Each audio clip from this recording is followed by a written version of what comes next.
Hi guys, it's me, Brix, and welcome back. Please don't forget to click the subscribe button at yung katabi niyang notification bell para ma-update ka whenever I upload a video.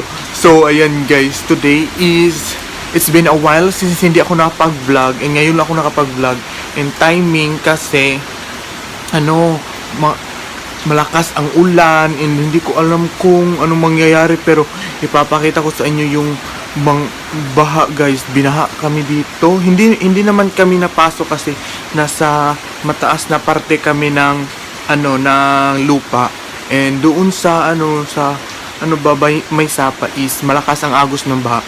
And yun, ipapakita ko yun sa inyo mamaya, and yung mga ganap, and yun lang guys. Stay safe and keep safe always guys, and always pray kasi hindi natin alam kung ano mangyayari. Wala pang bagyo guys, pa lang ito, low pressure area or dala ng monsoon or ano ba yan. Basta maging safe kayo guys, always maging alerto guys. And kung meron mang mga mangyaring mga baha or anumang mga trahedya, is tumawag kayo sa malapit na rescue team sa inyo, kasi dito sa amin sobrang lakas ng baha, and ipapakita ko siya sa inyo. So without further ado, tara guys. So guys, ayan, currently is hapon na siya talaga, no? Hapon na. Ito talaga yung time na tag-ulan na talaga guys. And nandito ko sa labas. And by the way guys, today is January 16, 2020, Sabado ngayon. And ang lakas ng ulan, and nabasa na yung phone ko. And tignan nyo naman yung mga tubig dyan sa likod. Oh, hindi ko alam makikita nyo. Ayan, oh, kita nyo yan, tubig dyan. Tapos ito sa bahay namin, ayan.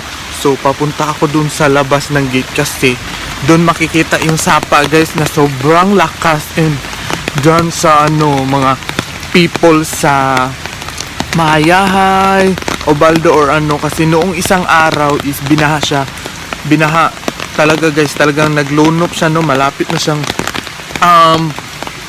lumagpas talaga sa tulay ng tubod sa Iligan City. So ayun guys, keep safe. And ito yung picture guys, na malapit na siya lumagpas sa tulay. So dito na lang sa gilid. So ayan, 'di ba? So always stay safe. And ngayon guys, we did not expect, kasi akala namin malakas lang ulan ganon. And noong pinuntahan ni Papa yung sapa kanina is hindi masyadong bumaha, parang natural lang, naging kulay putik lang yung tubig. So ngayon is nakita namin sa may bintana is malakas ang agos, and kasama namin sila. Ayan, pamangkin and akong manghod. Ayan, iana doon yung payong, ganyan. So ayun, sama namin sila.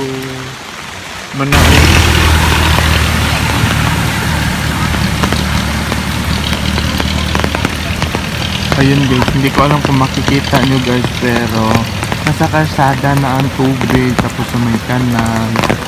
Ayan ulit. And madilim-dilim na rin guys, 6 PM na rin.